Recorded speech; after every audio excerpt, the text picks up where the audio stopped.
yeah, when she was trying to go after everything and taking the kids, I mean, that was just, I had to battle and I had to fight, and I would have never given up on my kids.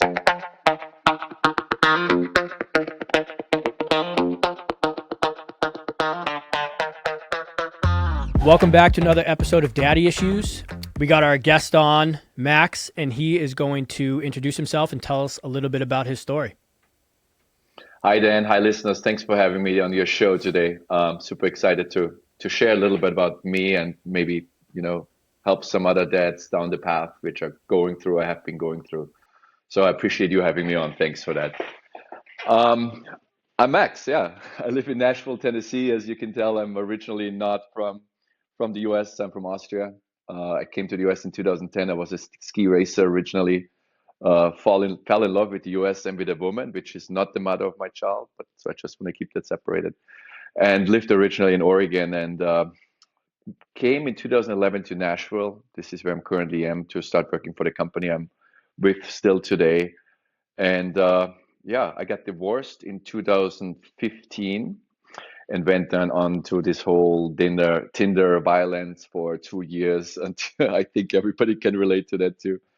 Until I was completely done and met now baby mama in 2017 in Reno on a trip. And yeah, now I could go with the story and into it, but so much about me. I'm the president of Austrian company. We do industrial engineering. We make concrete pipe and manhole equipment, so for the underground infrastructure. So our products produce product to for the water transportation ultimately. I've been doing this for 12 years. I'm the president since three and was the sales director before. So I had a lot of growth on that I side, was but going to had a say, lot of yeah, moving loss on on the up. other side. Yeah, one side I moved up, on the other side was not so successful. Yeah, I've two little ones. So I have a son and a daughter. They are currently 4 and 5. Um, and they're just matter of fact, this morning I just dropped them off at summer camp. I mean, they're not just the love of my life; they're the joy of my life. We have a lot of fun together, and I'll speak about that more as well. Yeah. Did you notice that you were more present when you guys split because you got 50-50 and then you kind of have to be more present?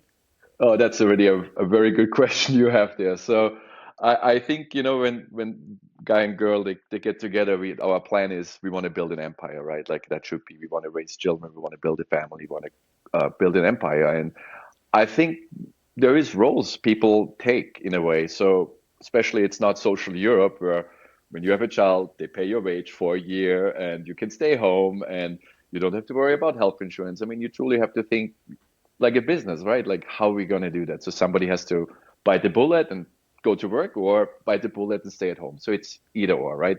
So you come up with a plan. And so I think that the one partner who stays home, it could be a guy or a girl at that point, could be the father or the mother, uh, has generally a little bit of an advantage to connect with, to become a mom or a dad in an earlier stage, right? Moms carry the baby inside, so they connect already way earlier than we do. But then when the baby is born, whoever stays home is the one who really starts developing, connecting with them. Well, my job was to raise money, right? So I was working, I was still doing family duties in the evening, or on weekends, of course, did bath times and all of those things, was super engaged. But to answer your question, then I had to pick up that role. And yes, I was quite hopeless at the beginning. I was like, how am I going to do all of that? Now I have to figure out how to cook, how make plans for the kids. But I mean, for me, say I won't, then I will. It's basically like, don't challenge me that I will be bad at something. I will become the best version of it. I started reading books. I started going to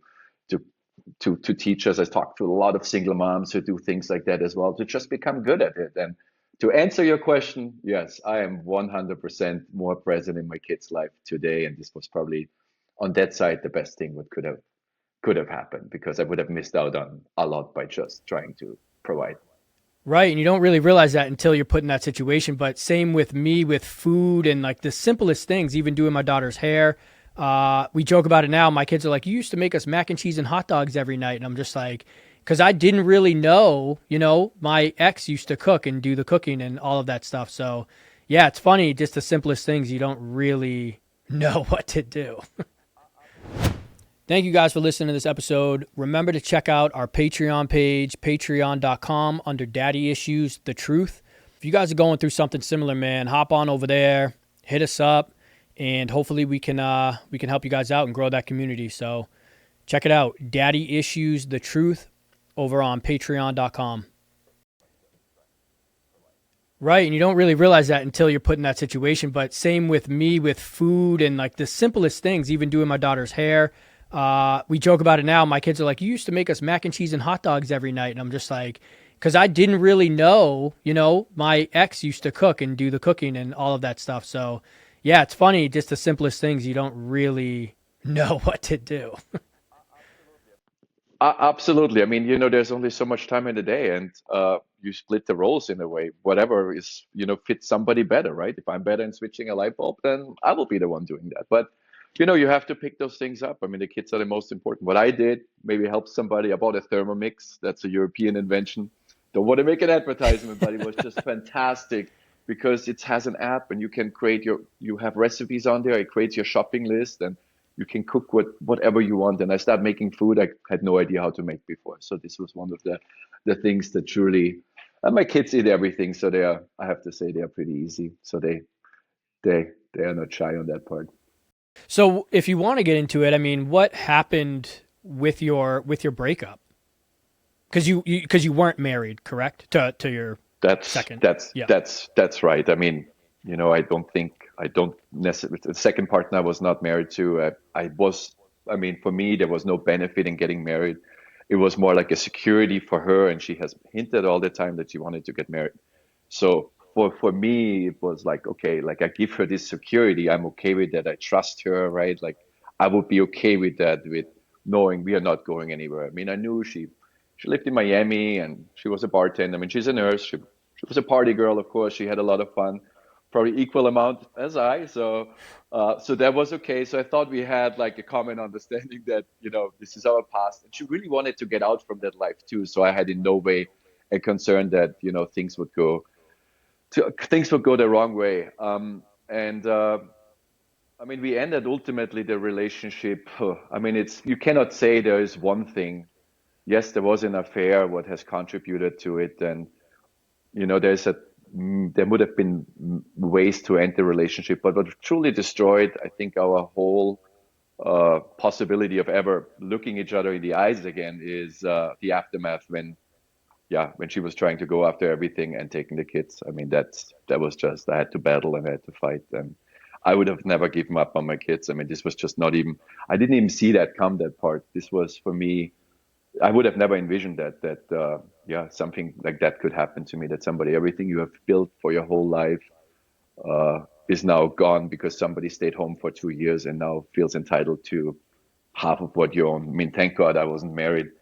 I was engaged to her, however. I mean, my kids got baptized in Austria, and this is the day I actually proposed to her because I brought her whole family over there. I paid for everything, and we went to the town where they came from, originally in Germany.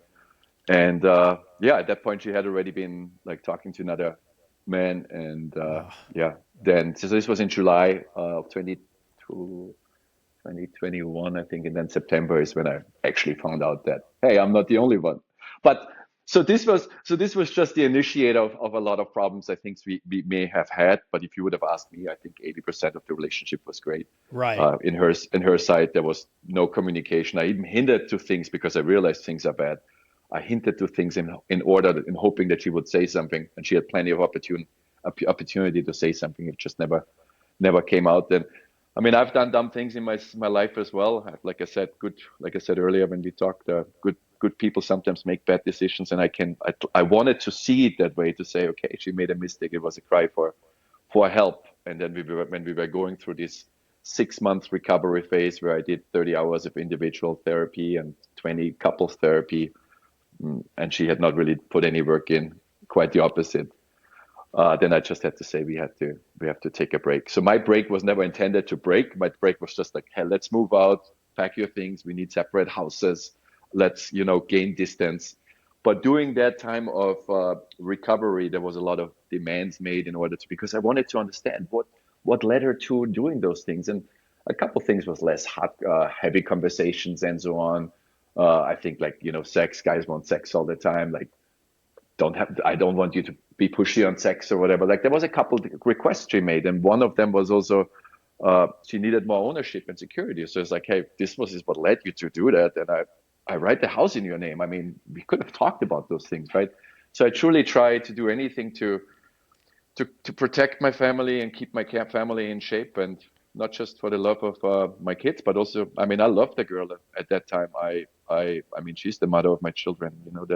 The birthing, all of those things. This was a very unique experience, a one in a kind. I mean, it's definitely been taken from me, this whole having a family, but there was this. So I wanted to make it work, and at the same time, I also just became president of a company which was in like not great, like financially fantastic shape, but not great shape on the structure. So I was super challenged on that side too. So for me, there was no other way than when I found out she had an affair. It's like, hey, let's make it work. But that's where all the alarm bells should have rang already for me. Where yeah, I should have just like, let's take a break.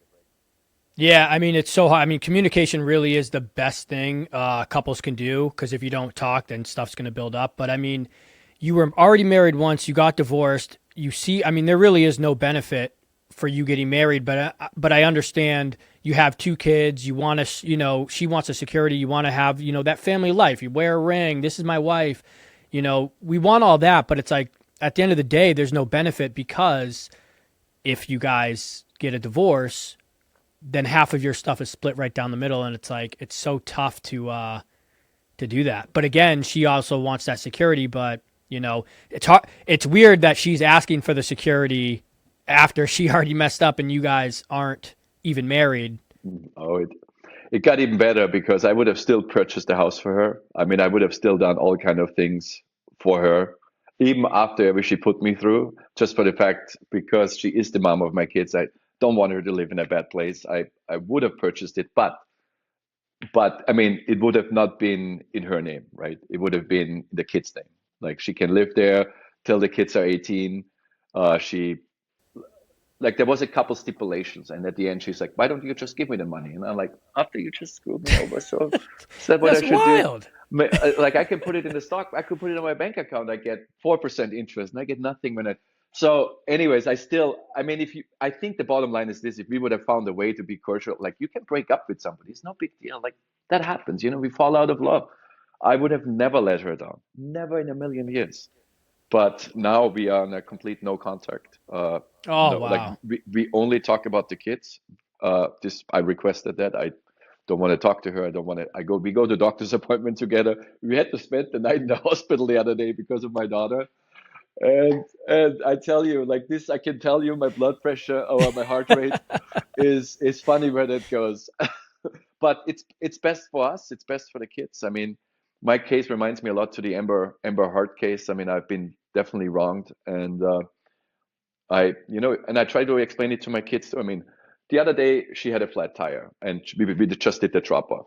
Of course, I get out of the car and change her tire. There is no, but of course I do that, right? I mean, I would do that to anybody. Like I teach my kids something doing that. It's like even if you're not putting somebody down when they're down, you help them. They need to go to work. That's what I would for sure do. But there's other things I just really had to protect myself because when it doesn't feel good to you, this is also a message to my kids. Don't put yourself in a situation where it doesn't feel good, right? Like you can say no. And life is long. Who knows? I might be talking to her again, as you just shared with me. There is a somewhat a good relation. It might be, but at this point, everything would be not real and it would be forced. And I can definitely tell you it doesn't feel good to me, and I need to distance myself from that energy.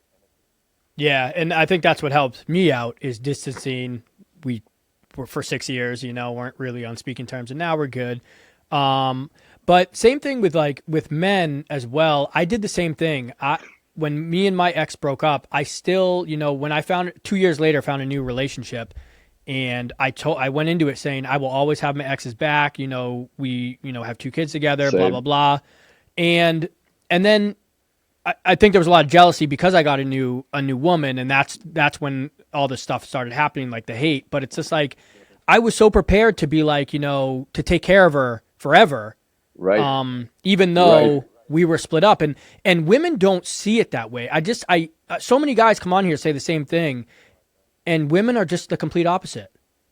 Man, it is so odd. I mean, this is not the only dumb thing I've done. I mean, when she became pregnant, uh, obviously it's the US, it's a capitalistic system, so you lose one income, right? So the other one has to substitute.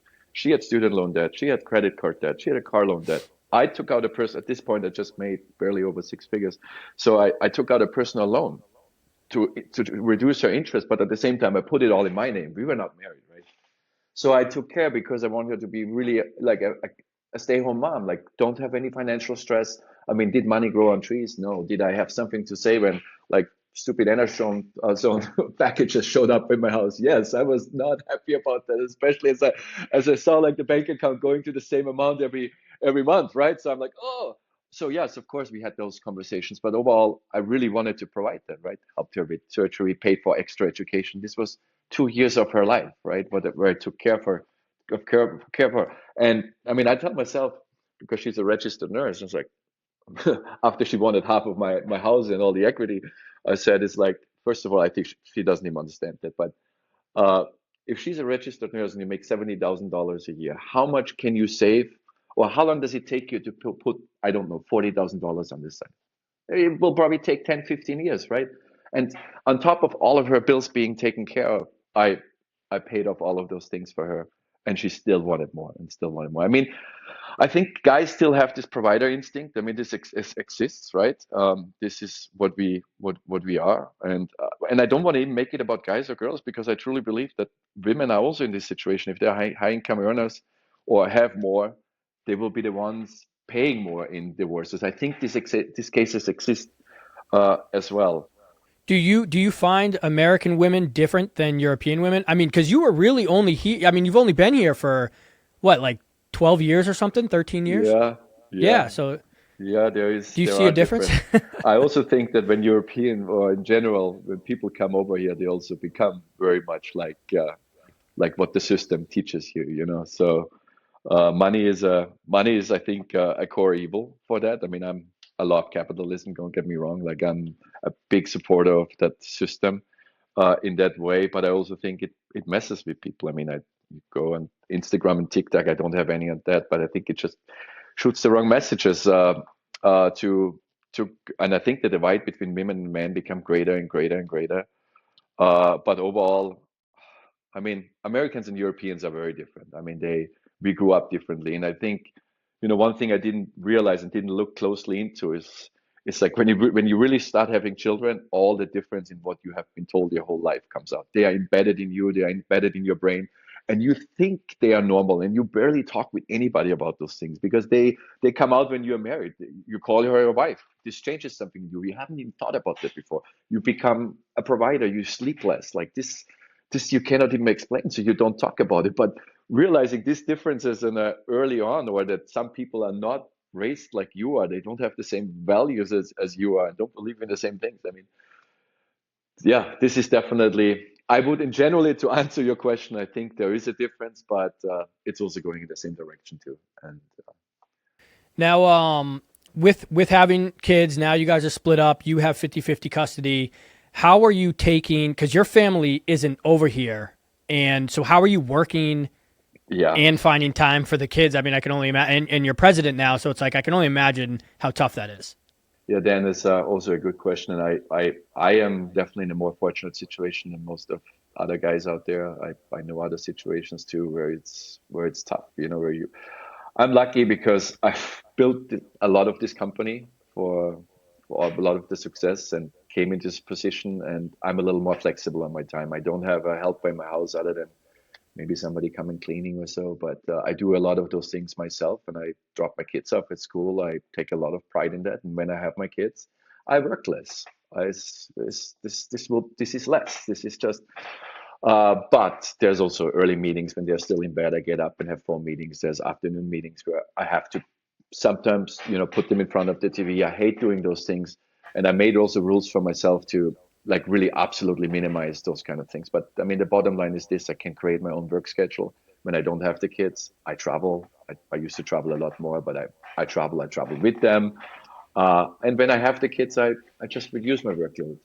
I'm in a lucky situation. I have a good team as well. I'm very, very fortunate. I could only imagine what it'd be like if I, yeah, have a regular job where it's like where you have to show up at 7 and leave. But I couldn't do that, right?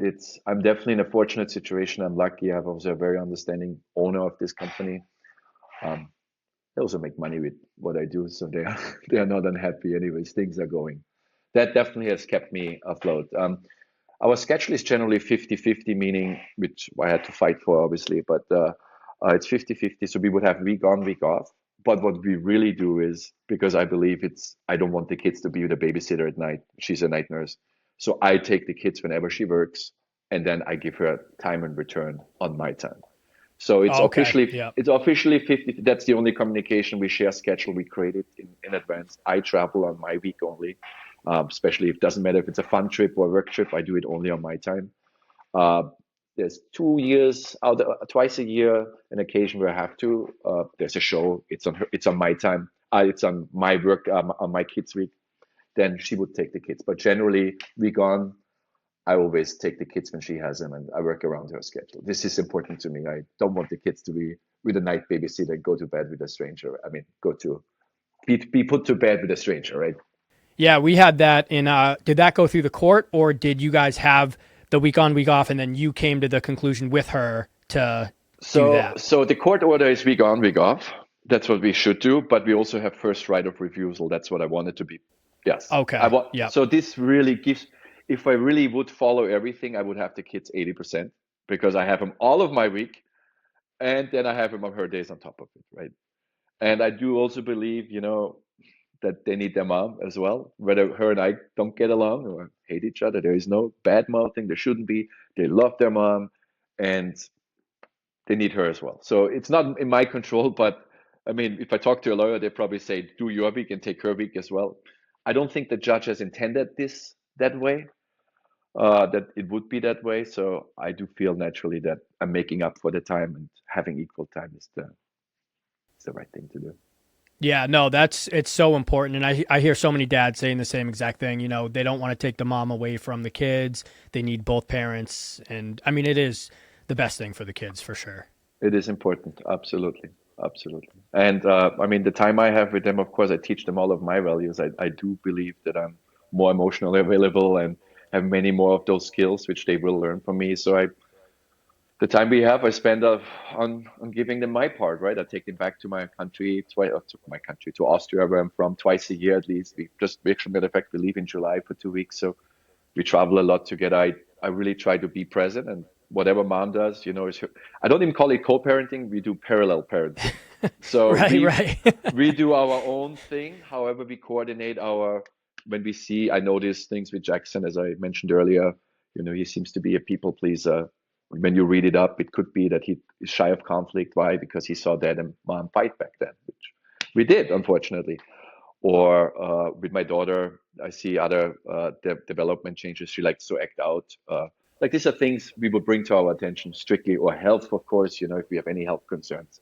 So everything around the kids and everything just around text message, and I feel a lot better. Yeah. Do you feel when there's something going wrong at her house or vice versa, she might think there's something going wrong at your house, but you can't control the other person's household? Like have you ever dealt with that? Like there's something you want to say or I don't think they should be doing this, but you guys aren't on talking terms? Uh, Let me think about that. I mean, those things are completely out of my control. I mean, of course, I worry like they go on a lake and they could fall in the water. I mean, there's a lot of things I would be concerned about. And yes, that's not how, but the truth is there is not much in she will do what is best. I mean, as long as, she keeps any predators and any violent people away from my kids and they are not in danger, there is not much I can really control, nor do I want to. Yes, I could think about a lot of things, but there's a couple. I think we have one rule in place that we don't introduce anybody to the kids earlier than 6 months, right? So don't have sleepover with guys that the kids could catch you. Like this is, I think, the only thing where I probably would react, and they would be obviously in danger. But other than that, I really try to stay out of what's happening at her house.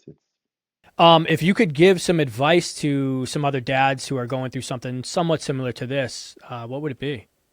So I think the first, when we talk about when you are at that split and you are caught with like, what am I gonna do? Like I am completely lost right now. I think the best is really building up a good community of friends. I have a compound of other families, of single moms, of moms and dads with kids in my age. It's basically a compound. I mean, we have had serious talks of moving in together in a big compound, like having a community. This is so, so important. I mean, it needs a village to raise family, and you can't do it alone. I don't have family here, so you need really, really good friends. I think this is one of the first thing, and everything what we are bad at, we have to become good at. This is, read up on how to proper co-parent. Don't badmouth the mom. Like read up and become the best version of a dad possible. I mean, to maybe prevent, I definitely do. Do you know the country of the with the red flag? Have you ever seen that before? No. No, so I don't know either, but I've dated a lot of girls from there. So that's generally something. If you see the red flags up front already, avoid it. Look into the family history. If the person is married 3 times, which was the case, or mom is out of their life, and like certain things you can see already prior, like all the red flags, and you can ignore. And I think another good advice is also join all the Facebook groups, go on the dad support groups and single dads, divorce, custody. I actually recommend it to anybody who ever gets married, just to see this is what possibly can happen to you. So make sure that whatever you need to do to prevent that from happening, because this aftermath is what destroyed everything. The affair, who cares? But going after everything I've created in my 20 years of life, right? To destroy that, destroy my health, destroy my image. This aftermath is what destroyed everything. Not even the fact that fair, I could care less. We can move on. It's fine. But going after everything, and this is so prevent those things if you can. And I put myself in this situation by myself because I gave her the power to use the house and try to get it from me, and I had to like fight for it and got it. But so go join those groups and really read up. There's a lot worse stories out there than my own. In terms of kids, I mean, I know that I'm probably extreme for a dad, and that probably has to do with so my dad left our life when he was 4, but it was more my mom divorced him, and he never got over the fact, and he just kind of disappeared one day, and we saw his car, and we were like, where is he? She got a grace replacement. I could have not asked for a better stepdad in the world. Like I love that guy. Like he truly became. I talked to him more than anybody, but he could never replace that. And I never understood that until I had my kids on my own, because the way my son walks up to me, whether he's butt naked and wants to sit on my lap and play with me, and there's just a distance, there's just this you cannot replace this. And it took me a long time, then I have my own kids to fully understand that. So now I lost my point of what I wanted to say, but the bottom line is enjoy like the time with your kids, be as present as you can, and become the best version of a dad, what you can be. Yeah, definitely enjoy it. It goes by fast. My oldest is going into high school next year, so it's pretty crazy. Wow. Wow, I'm just trying to make it through the day. Yeah. Well, Max, I really, really appreciate your time, and thank you so much for sharing your story. Dan, thank you so much for having me on. This was fantastic. Good questions, and hope to see you again. Thank you guys for listening to this episode. Remember to check out our Patreon page, patreon.com, under Daddy Issues, The Truth. If you guys are going through something similar, man, hop on over there, hit us up, and hopefully we can help you guys out and grow that community. So check it out, Daddy Issues, The Truth, over on patreon.com. You can hold me down. You can hold me down.